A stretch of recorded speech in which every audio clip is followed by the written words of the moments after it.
again. Are you ready for another cool story? Well, today's story is The Christmas Coat, Memories of My Sioux Childhood by Virginia Driving Hawk Snavy. And Virginia is a member of the Sichungu Lakota Oyate people, whose tribal headquarters is in a town called Rosebud, South Dakota. They sometimes call themselves the Rosebud Sioux tribe, but they're actually Sichungu Lakota Oyate. And Virginia is now 87 years old. So her memories are from a long time ago, right? She wrote this book about 11 years ago. So, the things that took place in this story are based on her memories of things that happened like 75 years ago. And you'll be stunned to see, it's a little different than your life and my life, right? And the second thing in reading the book to remember is that her dad is mentioned in the story, and he's a minister at a church, an Episcopalian church.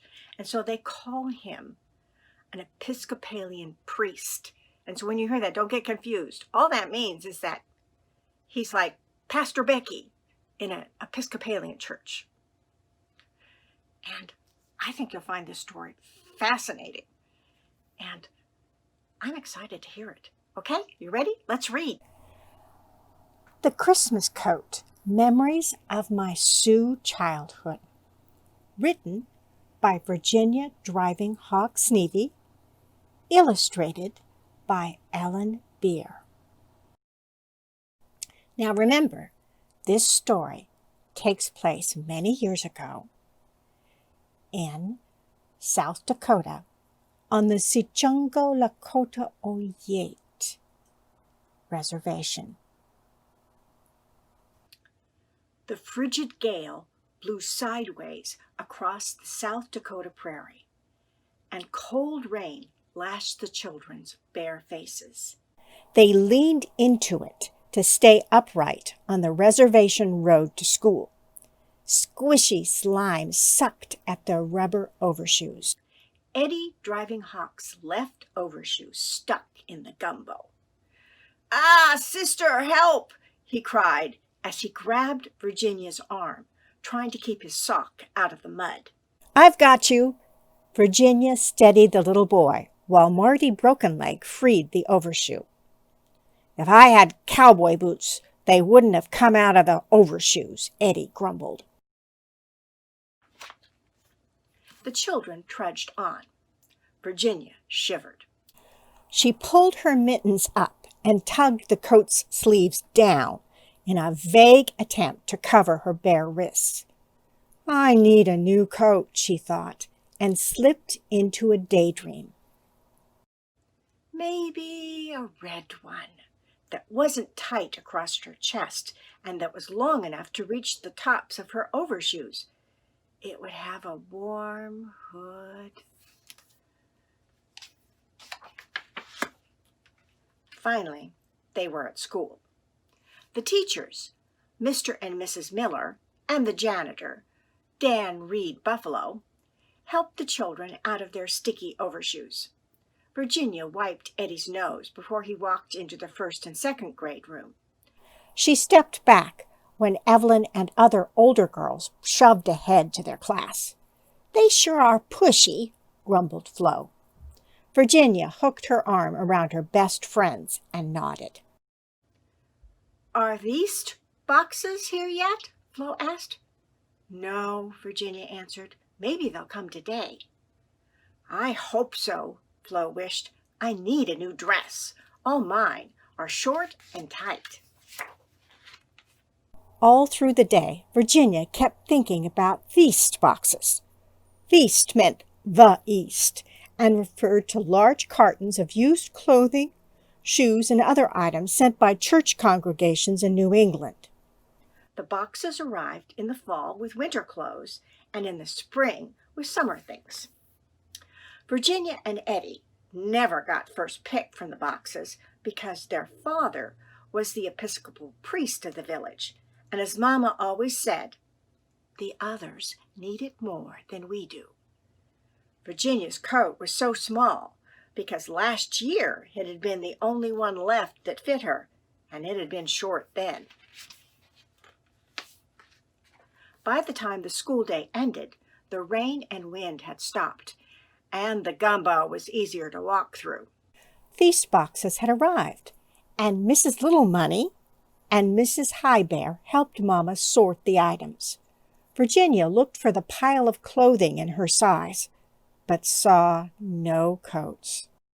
But later that evening, when it was just the driving hawks in the rummage room, she spotted a coat in her size.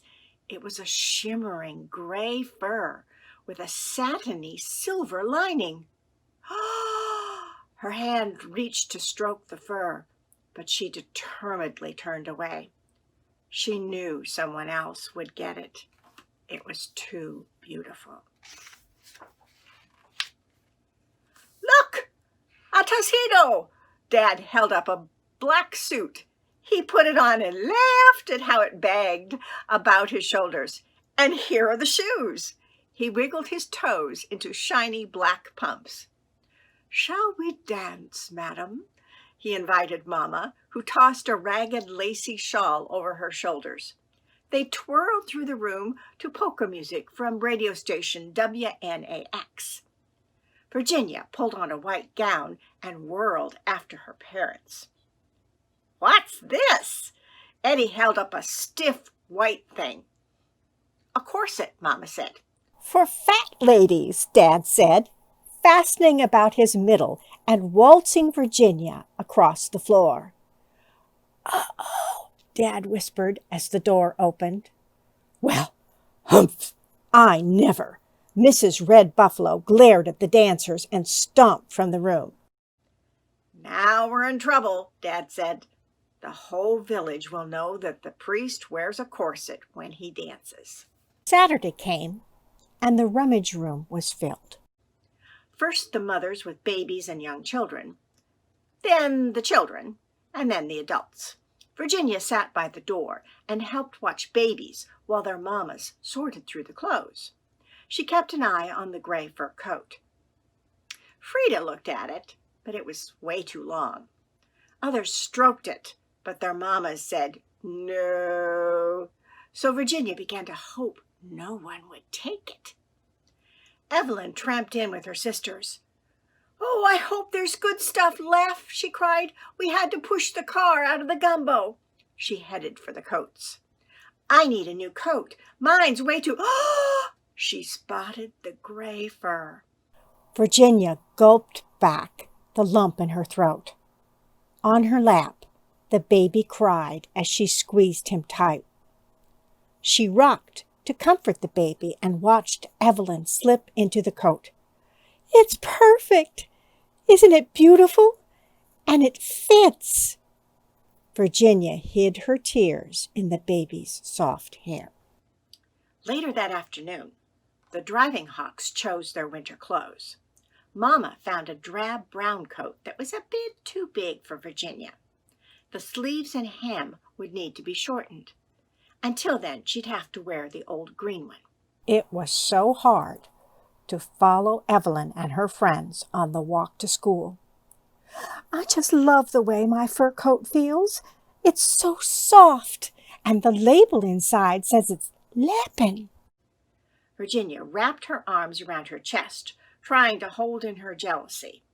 In the classroom, she asked Mr. Miller what Lappin meant. He said, it's been a while since I used my French, but I think it means rabbit. Thank you, Virginia said. Another wet, sleety, cold day came, and again the children trudged through the squishy gumbo. Virginia followed the older girls and heard Evelyn cry, "Oh no!" as she tried to keep the fur coat out of the slime.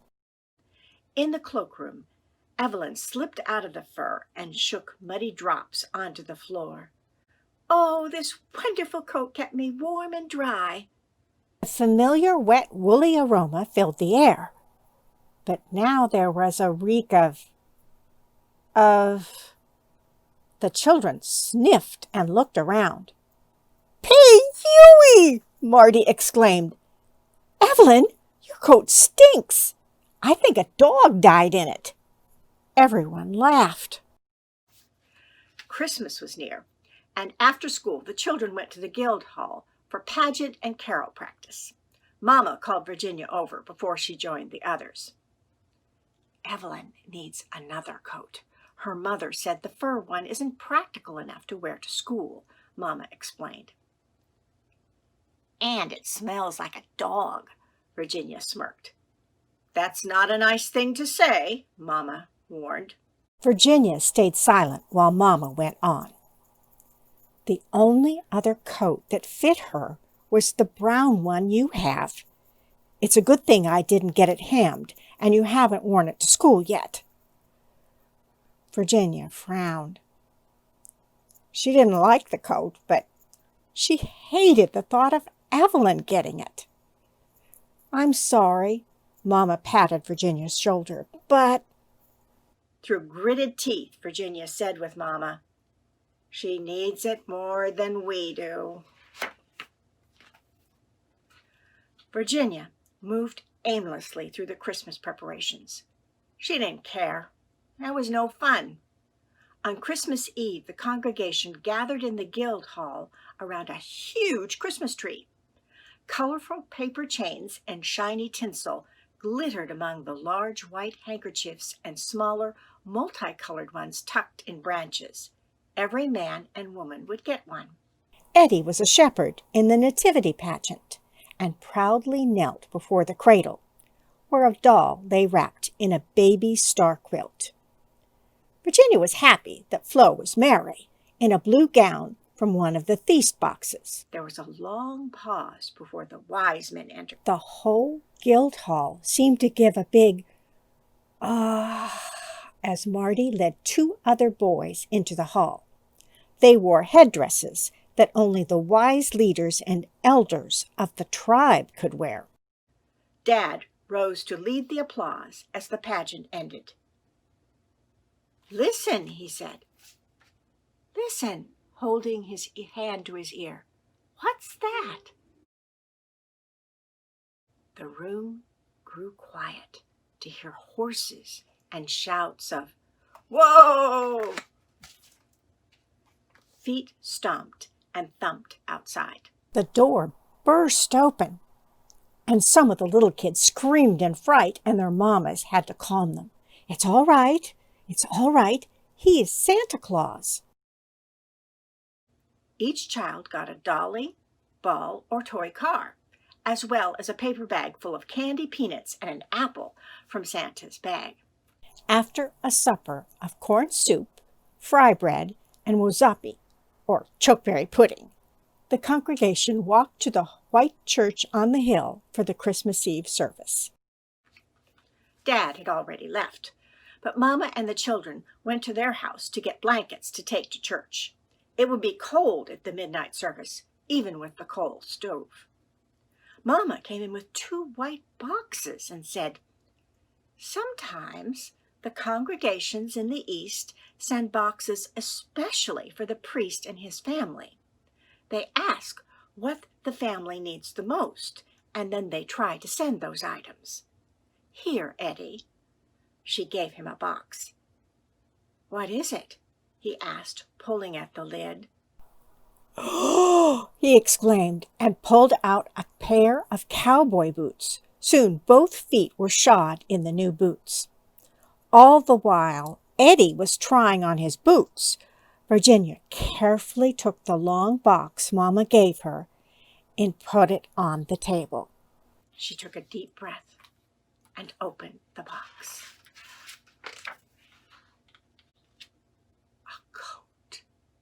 A coat, not a fur one, but a smooth and soft red one.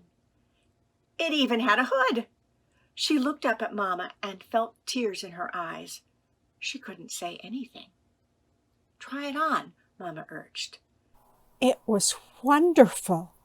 A little long in the sleeves and hem, but that was okay. Virginia buttoned the coat.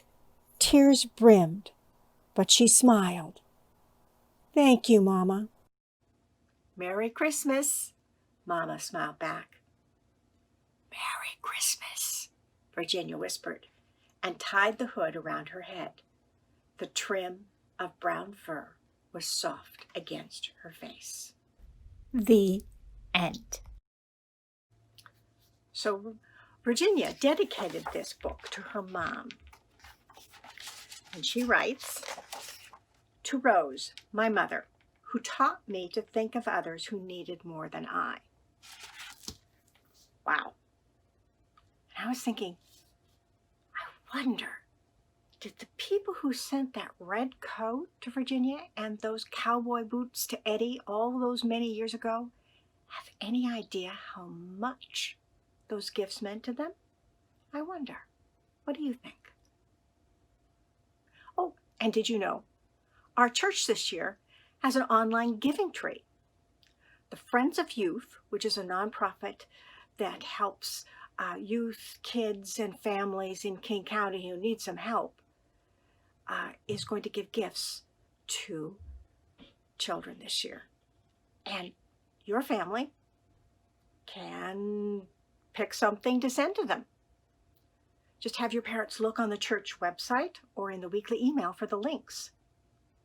What gift are you going to send this year? And will somebody write about it in a book years later? Who knows, right?